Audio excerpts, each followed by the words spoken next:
अस्सलाम वालेकुम and welcome back. इस लेक्चर के अंदर आज हम कोडिंग स्टार्ट कर रहे हैं, बट उससे पहले मैं आपको चंद बातें बताना चाहता हूं जो कि बहुत इंपॉर्टेंट है। देखिए, हमारे बहुत सारे व्यूअर्स वो प्रोग्रामर्स हैं, लेकिन बहुत सारे व्यूअर्स नॉन प्रोग्रामर्स भी हैं। तो आज के इस लेक्चर में बहुत सारी टेक्निकलिटीज़ होंगी, कोडिंग और प्रोग्रामिंग से रिलेटेड बहुत सारी चीज़ें होंगी जिनको मैं थोड़ा ओवर एक्सप्लेन कर सकता हूँ। तो अगर जिनको कोडिंग आती है वो ईजिली वो पार्ट्स स्किप कर सकते हैं। अच्छा, दूसरी बात, आइडियल केस में 100% अंडरस्टैंडिंग होती है। अगर मैं आपको कुछ समझा रहा हूँ, आइडियल केस ये होगा कि आपको सारा का सारा समझ आ जाए। ऐसे नहीं होता, आपको 100% बिल्कुल भी कभी भी कहीं पर भी समझ नहीं आएगा।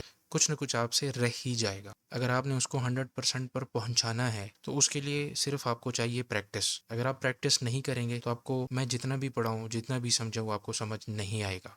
अच्छा, जो नॉन प्रोग्रामर्स हैं उनसे मेरी एक्सपेक्टेशन नहीं है कि उनको 100% चीज़ें समझ आ जाए, और बहुत सारी चीज़ें ऐसी ही होंगी इवन फॉर प्रोग्रामर्स कि मैं आपको पर्पसली जानबूझकर बोलूँगा कि आपने ये वाला पार्ट नहीं समझना, इसको बस आपने कॉपी पेस्ट करना है। क्यों?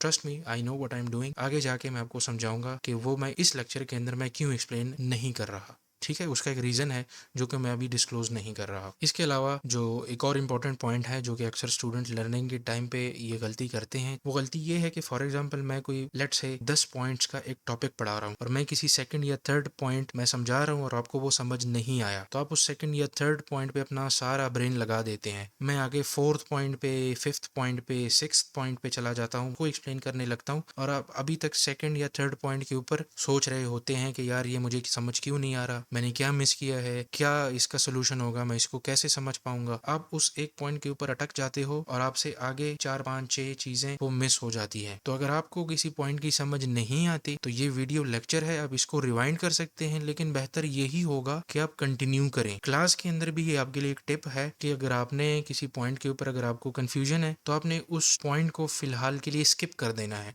अगर आप उस एक पॉइंट के ऊपर पूरा फोकस लगा देते हैं, आप उसके अंदर खो जाते हैं, तो टीचर पूरा लेक्चर ख़त्म करेगा, आपको वो पॉइंट भी समझ नहीं आएगा, और उस पॉइंट के बाद टीचर ने जो जो चीज़ें पढ़ाई है आपको वो भी समझ नहीं आएगी। अच्छा, इसके अलावा इस कोर्स के अंदर आप इनडायरेक्टली बहुत सारी चीज़ें होपफुली सीख लेंगे। प्रोग्रामिंग सीख लेंगे। पाईटॉर्च एक लाइब्रेरी है जिसके अंदर हम मशीन लर्निंग और डीप लर्निंग का एक प्रॉपर फ्रेमवर्क है जिसके अंदर हम ये बड़े बड़े मॉडल्स बनाते हैं, चैट जीपीटी और ये वो चीज़ें। और हमारे पास पांडास की लाइब्रेरी है, तो पांडास की लाइब्रेरी जो है ये हम डेटा की मैनिपुलेशन के लिए यूज़ करते हैं। आपके पास डेटा है, आपने डेटा लोड किया, आपने डेटा को सेव करना है किसी फाइल के अंदर, आपने डेटा से कुछ कॉलम्स, कुछ रोज़ रिमूव करने हैं, कुछ टेक्स्ट का डेटा है उसको नंबर से रिप्लेस करना है, वगैरह वगैरह। तो डेटा के जितने ऑपरेशंस हैं हम उनके लिए पांडास एक लाइब्रेरी का नाम है वो यूज़ करेंगे। और हमारे पास है मैटप्लॉटलिब। मैटप्लॉटलिब ये भी एक लाइब्रेरी है, ठीक है, जो कि विजुअलाइजेशन के लिए हम यूज़ करेंगे।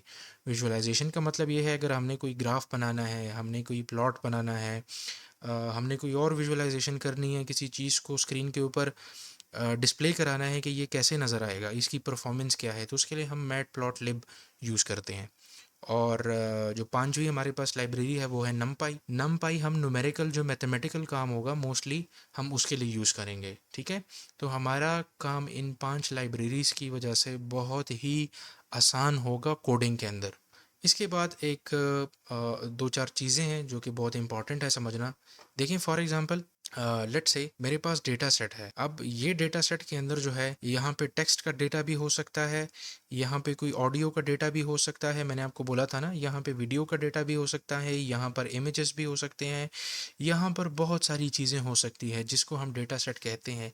लेकिन लीनियर रिग्रेशन के केस में हमारे पास सिर्फ एक फाइल होगा और उस फाइल के अंदर फिलहाल 2 वेरिएबल्स होंगे एक्स और वाई जो कि एक दूसरे के ऊपर डिपेंडेंट होंगे, तो उसको हम कहेंगे डेटा सेट, ठीक है। तो ये हमारा डेटा सेट होगा। अच्छा, वहाँ से डेटा आएगा हमारे मॉडल के अंदर, लीनियर रिग्रेशन के अंदर, और लीनियर रिग्रेशन ये ग्रीन कलर में देखें, ये क्या करेगा, ये प्रिडिक्शन करेगा, ठीक है। हमारा मॉडल प्रिडिक्शन करेगा, वो जो डेटा आएगा एक्स उसको मल्टीप्लाई करेगा एम के साथ और उसके साथ ऐड करेगा सी, तो ये बन जाएगा प्रिडिक्शन। नेक्स्ट स्टेप जो है वो लॉस कैलकुलेशन। हम ओरिजिनल वैल्यू से प्रेडिक्टेड वैल्यू को माइनस करेंगे और स्क्वायर करेंगे तो हमारे पास लॉस आ जाएगा। तो ये पिंक कलर में जो है दिस इज अवर लॉस। अच्छा, ये जो अंडरलाइन चीज है इसको मैं इस लेक्चर के अंदर एक्सप्लेन नहीं कर रहा। This is very very important फिलहाल इस लेक्चर के मैं अंदर नहीं कर रहा। उसका एक रीज़न है, इंपॉर्टेंट बहुत है लेकिन मैं नहीं पढ़ा रहा। इसका मैं आपको एक कोड दूंगा, आपने कॉपी करना है, अपने लैपटॉप के ऊपर पेस्ट करना है, कहानी खत्म। आपने काम चलाना है, इसको समझे बगैर आपने काम चलाना है। वो क्यों, आगे जाके बताता हूँ। हमने डेरिवेटिव फाइंड आउट करना है। जिन्होंने मैथ नहीं पढ़ी होगी उनको इससे डर लगेगा कि व्हाट इज डेरिवेटिव, ये मैं सीखूंगा कैसे, कैलकुलेट कैसे करूंगा। बिल्कुल डरने की जरूरत नहीं है। मैंने आपको पहले बोला था, अगर आपको मैथ नहीं आती, कोर्स में आपको समझाऊंगा तो ये आपको समझ आएगा। बस मैं जिस तरह से समझा रहा हूँ मेरे साथ चलते जाएं। अच्छा, इसके बाद जब डेरिवेटिव फाइंड आउट हो जाएगा, हम वेट्स को अपडेट करेंगे। इन सब स्टेप्स को करने के बाद हम वापस यहाँ से स्टार्ट लेते हैं। जब वेट्स अपडेट हो जाते हैं, हम दोबारा से नया प्रिडिक्शन करते हैं, दोबारा लॉस फाइंड आउट करेंगे, दोबारा डेरिवेटिव फाइंड आउट करेंगे, दोबारा से वेट्स को अपडेट करेंगे, और इस तरह करते जाते हैं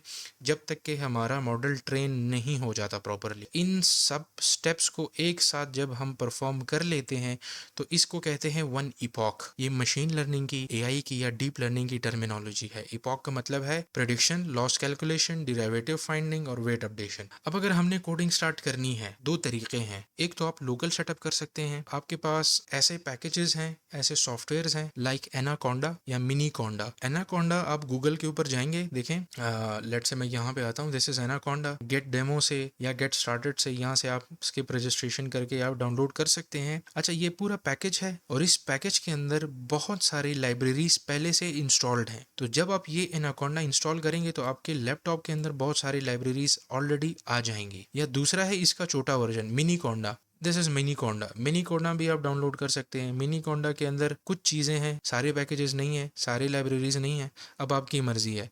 ये लोकली काम करेगा, ठीक है। आप यहाँ कोई इंटरनेट की ज़रूरत नहीं है, आप बिल्कुल ऑफलाइन इस पे काम कर सकते हैं। दूसरा, आपको एक एडिटर चाहिए होगा, VS code. This is my VS code. VS code के अंदर हम कोडिंग करेंगे। एनाकोंडा डाउनलोड कर लिया, इंस्टॉल कर लिया। वो कैसे करते हैं, नीचे डिस्क्रिप्शन में मैंने लिंक दिया होगा, आप उस लिंक को फॉलो करें, आपको समझ आ जाएगा कि एनाकोंडा किस तरह से इंस्टॉल करते हैं, कहाँ से डाउनलोड कर सकते हैं, VS कोड कहाँ से डाउनलोड कर सकते हैं, इंस्टॉल किस तरह से कर सकते हैं, वगैरह वगैरह। अच्छा, इसके अलावा हमारे पास जो दूसरा बेस्ट ऑप्शन है वो है ऑनलाइन सेटअप। ऑनलाइन सेटअप के लिए हमारे पास जो सबसे बेस्ट है वो है गूगल कोलैब। गूगल ने यूजर के लिए एक चीज निकाली है, गूगल कोलैब, जो कि एक बहुत जबरदस्त टूल है। वहां पे आपको रन टाइम मिल जाता है। रन टाइम क्या है, रन टाइम ये है कि अगर आपके पास बहुत हैवी एआई है, अगर आपने बहुत हैवी कोडिंग करनी है, बहुत बड़ा डेटा सेट है, बहुत बड़ा मॉडल ट्रेन करना है, आप या तो सीपीयू के ऊपर उसको ट्रेन कर सकते हैं या जीपीयू के ऊपर। देखें, जो लीनियर रिग्रेशन है ये बहुत ही छोटा और बहुत ही कमजोर सा मॉडल है, तो ये सीपीयू के ऊपर आसानी से चल जाता है। लीनियर रिग्रेशन सीपीयू के ऊपर आसानी से ट्रेन हो सकता है। लेकिन आगे जाके जब फॉर एग्जांपल हम फेशियल रिकॉग्निशन की कोई लाइब्रेरी बनाएंगे, कोई मॉडल बनाएंगे, तो उसके लिए उसको ट्रेन करने के लिए सीपीयू फिर हमारा काम नहीं करेगा। तो अगर आपके लैपटॉप के अंदर लोकल सेटअप में अगर आपके पास जीपीयू अवेलेबल है तो वेल एंड गुड। अगर आपके पास जीपीयू नहीं है तो आप ऑनलाइन के ऊपर शिफ्ट हो सकते हैं। ऑनलाइन के अंदर एक तो ये है कि आपको ये चीज इंस्टॉल करने की जरूरत नहीं है। जैसे ही आप गूगल कोलैब के ऊपर आएंगे, कोलैब के अंदर बहुत सारे लाइब्रेरीज पहले से इंस्टॉल्ड होती हैं, तो आप डायरेक्टली वहां पे काम करना स्टार्ट कर सकते हैं। यहाँ पे आपको फ्री रिसोर्सेज भी मिलते हैं। फ्री रैम मिलता है कितना, 12 GB का। आपको फ्री जीपीयू मिलती है कितनी, 16 GB की। और आपको हार्ड डिस्क स्पेस मिल जाती है अपना डेटा रखने के लिए, 80 GB। So this is more than enough. हम नॉर्मल जो पाइथन के अंदर हम कोडिंग करते हैं तो नॉर्मली हम यूज करते हैं पाईचार्म, और पाइथन का एक और भी है, उसको कहते हैं पाइथन नोटबुक्स। तो नोटबुक्स और पाईचार्म के अंदर एक डिफरेंस है। पाईचार्म के अंदर मैंने कोड लिखा है, for example line number 1, line number 2, line number 3, line number 4। अब ये लाइन नंबर 4 के अंदर गलती हुई है मुझसे, तो मैंने इसको मिटाया और इसकी जगह एक और लाइन लिख दी। तो जब मैं लाइन को रिमूव करूंगा और नया लाइन लिखूंगा तो मुझे इस कोड को स्टार्टिंग से रन करना पड़ेगा। नोटबुक्स के अंदर क्या है, नोटबुक्स के अंदर देखें, नोटबुक एक बड़ी जबरदस्त चीज है। यहाँ पे आप ब्लॉक्स बना सकते हैं। फॉर एग्जांपल ये मैंने यहाँ पे 4 ब्लॉक्स बना दिए, इन ब्लॉक को कहते हैं सेल। और यहाँ पे हम क्या करते हैं, फॉर एग्जांपल मैंने यहाँ पे 2 लाइंस लिख दी हैं, ये मैंने रन किए तो ये काम हो रहा था। अब यहाँ पे मैंने दोबारा से 2 लाइन लिखे हैं, ये भी काम कर रहे थे। अच्छा, यहाँ पे मैंने एक लाइन लिखा है, ये काम नहीं कर रहा, तो इसको मैंने रिमूव किया, नया लाइन लिखा। मैं जब इसको रन करूंगा तो सिर्फ ये वाला जो पार्ट है ना, ये वाला सिर्फ ये ब्लॉक रन होगा, पूरा कोड रन नहीं होगा। ये कोर्स जितना कोर्स है मैं सारा का सारा कहाँ पे करूँगा, नोटबुक्स के अंदर करूँगा। और ये गूगल कोलैब जो है ये नोटबुक ही है। तो अगर आप गूगल कोलैब ओपन करते हैं तो आपको नोटबुक ही नजर आएगा। यहाँ पे आएंगे तो आपको इस तरह का इंटरफेस नजर आएगा। सबसे पहले तो आपको लॉगिन होना चाहिए अपने जीमेल अकाउंट पर। उसके बाद आप यहाँ पे आएंगे, देखिए क्या लिखा है, न्यू नोटबुक। इसके ऊपर मैं क्लिक करता हूँ तो मेरे पास एक नया नोटबुक आ जाएगा। तो देखिए ये यहाँ पे ओपन हो गया। अब यहाँ पे देखिए रन टाइम के ऊपर आएंगे, यहाँ पे है चेंज रन टाइम टाइप, इसके ऊपर क्लिक करेंगे। हार्डवेयर में आपके पास सीपीयू है और जीपीयू है। यहाँ पे एक और भी चीज है टीपीयू, इसके ऊपर फिलहाल नहीं आते। और कुछ जीपीयू जो है वो डिसेबल्ड है। इसका मतलब ये है कि आपको पैसे देने होंगे इनको खरीदने के लिए। बट फिलहाल ये वाला जीपीयू हमारे पास अवेलेबल है, हम इसको यूज कर सकते हैं। और ये जो जीपीयू है ये आपको मिलता है लेकिन खास टाइम के लिए मिलता है, 2-3 घंटों के लिए मिलता है। ठीक है, सीपीयू आपके पास हर टाइम अवेलेबल होता है, तो हम सीपीयू के साथ ही चल रहे हैं फिलहाल। तो मैं इसको सेलेक्ट करूंगा, यहाँ पे करूंगा सेव। जैसे ही मैं यहाँ पे कनेक्ट दबाऊंगा तो यहाँ पे देखें एलोकेटिंग रन टाइम, मुझे रिसोर्सेज असाइन हो रहे हैं। जब रिसोर्सेज असाइन हो जाएंगे, मुझे रैम असाइन हो जाएगा, मुझे हार्ड डिस्क असाइन हो जाएगा, मुझे सीपीयू असाइन हो जाएगा। तो यहाँ पे ये आ जाएगा कनेक्टेड। इसके ऊपर मैं क्लिक करूंगा तो देखें मेरे पास 12.7 जीबी का फ्री रैम अवेलेबल है और 107 बल्कि 108 जीबी का मेरे पास हार्ड डिस्क स्पेस अवेलेबल है। अच्छा, तो ये देखें ये आपके पास सेल्स हैं, नज़र आ रहा है।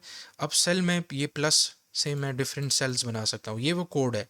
अगर यहाँ में मैं कुछ लिखता हूँ और यहाँ पे लिखता हूँ, यहाँ पे लिखता हूँ, तो ये एक दूसरे को इफेक्ट नहीं करेंगे। मैं इस सेल को इंडिविजुअली अलग रन कर सकता हूँ, इस सेल को अलग रन कर सकता हूँ, इस सेल को अलग रन कर सकता हूँ। ठीक है, नॉर्मली होता ये है कि जब आप रन करते हैं तो सारा कोड रन होता है, लेकिन नोटबुक्स के अंदर इसकी स्पेशलिटी खूबसूरती यही है कि आप हर एक ब्लॉक को अलग अलग रन कर सकते हैं। यही नोटबुक आप जो है वीएस कोड के अंदर भी बना सकते हैं। कैसे, देखें मेरे पास चीज़ें पहले से इंस्टॉल्ड हैं। अगर आपको समझ नहीं आता तो कमेंट करें, अगर आप इसको फिगर आउट नहीं कर पाते तो आप कमेंट करें, मैं इसके ऊपर एक डेडिकेटेड वीडियो बना देता हूँ। तो यहाँ पे मैं कंट्रोल एन दबाता हूँ, फिर उसको सेव करता हूँ और सेव करते टाइम फॉर एग्जांपल मैं यहाँ पे इसको नाम दे देता हूँ, लेट्स से न्यू, और मैं यहाँ पे देता हूँ IPYNB। ठीक है, PY का मतलब है पाइथन, NB का मतलब है नोटबुक। ठीक है, और इसके साथ स्टार्टिंग में आई। सेव करूंगा, यहाँ पे न्यू IPYNB, कोड वहां पर भी था, कोड यहाँ पर भी है। मैं प्लस दबाऊंगा, प्लस दबाऊंगा, प्लस दबाऊंगा, एक ये ब्लॉक आ गया, एक ये ब्लॉक आ गया, एक ये ब्लॉक आ गया। तो आप लोकली भी काम कर सकते हैं और कोलैब के ऊपर भी काम कर सकते हैं। तो चले मिलते हैं नेक्स्ट वीडियो में, तब तक के लिए मुझे इजाज़त दें। अल्लाह हाफिज़।